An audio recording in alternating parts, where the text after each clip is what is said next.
부처님을 칭명할 것인가? 우리 부처님께서는 우주법계에서 최초로 불과를 이루신 그 수많은 붓다를 길러내셨습니다. 그래서 삼천대천 세계에는 수많은 붓다님들이 계십니다.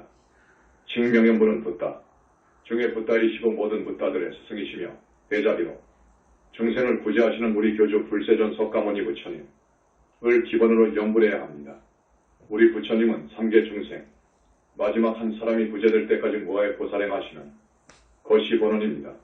그러므로 이런 본원을 가지신 전지하시고 만능자재하신 부처님의 성우를 간절히 불러야 합니다. 정토종에서 하는 아미타불 연불도 좋지만 과거생이 지중한 업장을 소멸하고 정토보살이 되기 위해서는 반드시 부처님을 찾아야 합니다.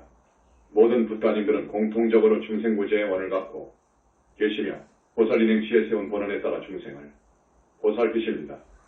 약사열의 부처님은 병고치유를 원할 때, 아미타 부처님은 극락왕생을 원할 때, 문수보살님은 지혜 청명하기를 원할 때, 관세음보살님은 세간의 온갖 소원성취 청명하고 복덕 많은 아이 낳기태기를 원할 때, 지장보살님은 영가장애를 맡고 인연 있는 영가의 천도를 원할 때, 시성광열에 부처님은 어린아이들의 수명장수 및 아이 갖기를 원할 때, 미륵부처님은 재물복과 사업성공을 원할 때 등 각자의 소원에 맞는 부처님을 찾으면 명불행자의 선근과 발언에 따라 바퀴를 주십니다. 광명만덕 큰스님께서 지장보살님 연불공부를 하고 있던 어느 날 지장보살님께서 공청으로 지장경 공부는 그만하고 금강경 공부를 하라고 일러주십니다.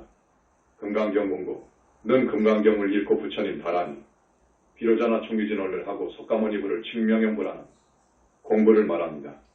이 금강경 공부를 통해서 큰스님은 석가모니불 칭명연불 수행의 첫걸음을 떼신 것입니다.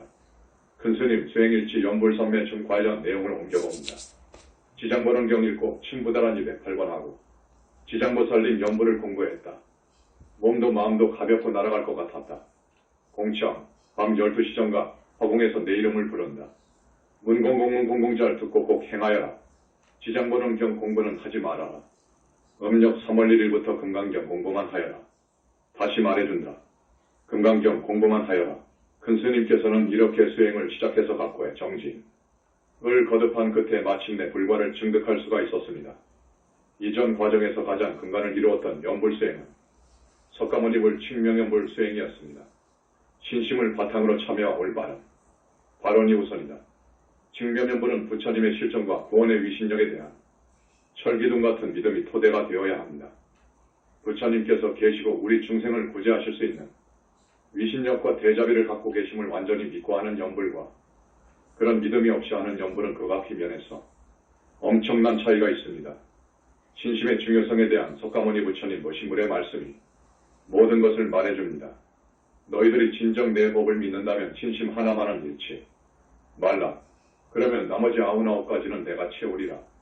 99가지를 다 가졌다 하더라도 신심 하나가 없다면 모든 것을 잃으리라. 금강경 제15분에서는 금강경의 가르침을 듣고 신심을 저버리지 않는다면 무량 백천만억급 동안 몸으로 보시를 한 법보다 더 수승하다고 말하고 있습니다. 대반열반경 제5권에서는 부처님께서 신심이 있는 중생의 고통병은 치료하여 열반으로 이끌 수 있으나 신심이 없는 중생의 고통병은 치료할 수 없어 열반으로 인도할 수 없다고 말하고 있습니다. 화엄경 현수통에서는 신심은 노의 근본이고 공덕의 어머니로서 지혜와 공덕을 증장케 하며 열의 지위에 이르게 한다고 말하고 있습니다. 참회는 올바른 수행에 들어서는 첫 출발점입니다. 참회의 눈물이 내를 이루어야 도를 이룬다고 고합니다. 참회의 눈물을 흘릴 줄 모르는 사람은 진정한 불자가 아닙니다. 참회는 무엇보다도 자신이 새롭게 태어난다는 꽤 큰 의미가 있는 것입니다. 루소의 참회로 이런 글이 있습니다. 내가 하려고 하는 일은 일찍이 전례가 없는 일이며 앞으로도 흉내내는 사람이 없을 것이다. 그것은 사람 하나를 발가벗겨 세상 사람들에게 전시하려는 것이다. 그 인간이 바로 나 자신이다.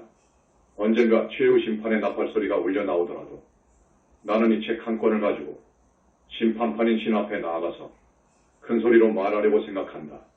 나는 이렇게 행했노라. 나는 이렇게 생각했노라. 나는 이렇게 살았노라.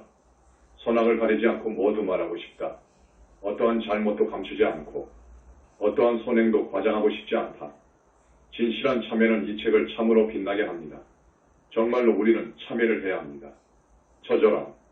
자기 반성을 하지 않으면 새롭게 거듭날 수가 없습니다. 우리 중생은 다겁생 동안 탐진치에 물들어 진리를 모르고 불법을 모르고 오로지 나 자신만을 위해 살아온 그것을 참회해야 합니다. 내 욕심대로 내 감정대로 살아오면서 지은 지중한 모든 죄업들에 대해 진심으로 참회해야 합니다. 우리가 한량없는 생을 살아오면서 영체에 켜켜이 쌓인 태산만한 죄업들이 마치 찌들어버린 기름때처럼 달라붙어 있습니다. 이렇게 중생들은 온갖 죄를 지어 사막도를 중심으로 윤회를 하는 고통의 악순환을 숙명처럼 한없이 되풀이하고 있습니다. 우리는 현실에서 살인강도를 하고 폐륜의 범죄를 저지르는 등의 흉악범들을 비난하지만 사실은 우리 자신도 과거 어느 생인가 저런 끔찍한 법죄를 저질렀을 수도 있었다는 사실을 모르고 있습니다. 천도제를 지내다 보면 과거 생에 자신에게 살해를 당한 영가 등이 원결이 뒤어붙어 있는 경우를 많이도 봅니다. 내가 설마 저렇게도 나쁜 짓을 했을까? 라고 생각하겠지만 우리 영체에 저장된 증거는 있는 그대로의 진실만을 말해줍니다. 그러므로 과거생의 지중한 죄업으로부터 자유스러운 중생은 한 사람도 없습니다. 물론 금생에도 살아있는 생명체를 죽이고 도둑질을 하고 사기 횡령을 하고 음란한 행위를 하고 거짓말을 하는 등 알게 모르게 많은 죄업을 짓습니다. 이 모든 죄지은 사실들이 마음속으로 깨달아졌을 때 우리는 자신도 모르게 주체할 수 없는 참회의 눈물을 흘리게 됩니다. 뜨거운 피눈물이 나오도록 참회를 해야 진실한 참회입니다. 그래야 부처님에 대한 지극한 공경심이 우러나오고 목숨 바쳐 귀해야겠다는 참다 신심이 생깁니다. 그리고 다시는 죄를 짓지 않겠다고 다짐하고 실천도 하게 됩니다. 몸에 때를 불려놓으면 때가 잘 벗겨지듯이 참회는 영체에 붙어있는 때를 불려놓은 것과 같은 효과가 있습니다. 그래서 우리 부처님께서는 진심으로 참회하면서 착하게 살려는 불자들의 업장을 많이 씻어주십니다. 실제적인 참회 방법으로서 매일매일 참회 노트에 솔직한 마음으로 잘못을 기록해 나가면서 읽고 참회하는 방법을 권장합니다. 이러한 진실한 참회를 바탕으로 올바른 발언을 하는 것이 매우 중요합니다. 발언이라고 하면 우리 중생들은 세간의 온갖 어려움이나 고통을 해결해 달라는 발언을 우선 떠올리겠지만 이것은 사실 발언의 본질이 아닙니다. 물론 부처님께서는 자비의 방편으로 세간의 소원도 들어주십니다. 그렇다고 하더라도 발언은 사막도와 고통의 윤회생사를 벗어나는 발언, 해탈을 위한 발언, 나아가 불보살이 되기 위한 발언이 되어야 합니다. 그러므로 발언은 업장소멸이 중심이 되어야 합니다. 진실한 참회를 바탕으로 업장소멸을 발언해야 부처님으로부터 가패를 받을 수 있습니다. 그리고 발언에는 욕심이 들어가지 않아야 하며 순수하고 간절한 마음으로 해야 합니다. 칭명연불 수행법과 수행공덕 영산불교의 칭명연불은 석가모니 부처님 칭명연불이 란 정과 계율을 엄정히 지키고 부처님의 경전과 다란이를 독송한다는 점에서 기존 연불과 큰 차이가 있습니다.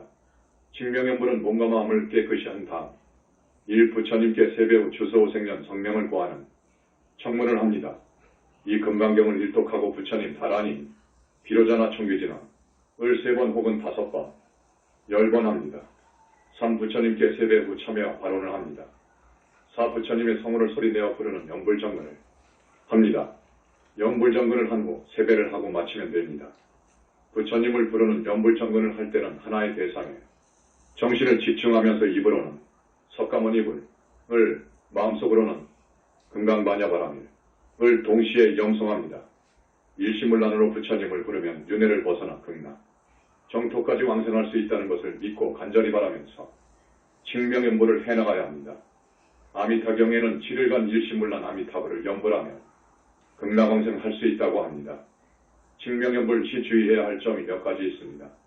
우선 부처님 계심을 확실히 믿고 언제 어디서나 연불을 놓치지 않아야 하며 아기가 엄마를 잡듯 간절한 마음으로 부처님을 불러야 합니다.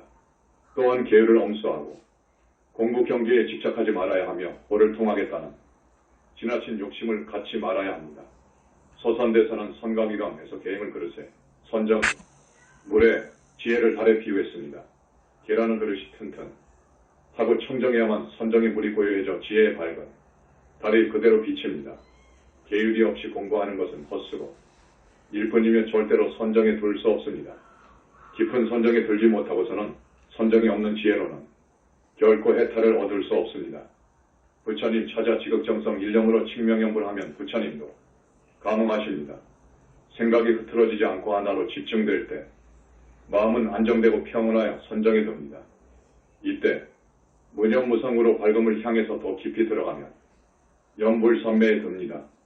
연불선매가 깊어지면 부처님의 가피로 윤회를 벗어나는 아라한이 되고 삼계를 탈출하는 보살이 되며 궁극적으로 는 대적정선매에 들어붙다까지도 될 수 있습니다.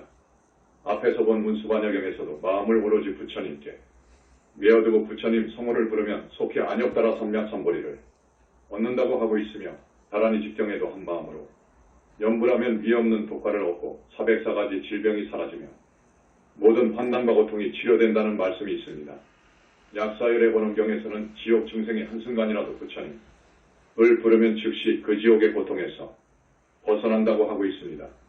지장보살님은 시장보살 번원경에서 부처님의 명호를 명하면 끝내 악도에 떨어지지 않고 무량한 복을 얻으며 무량한 죄업도 소멸받게 될 것이라고 말씀하셨습니다.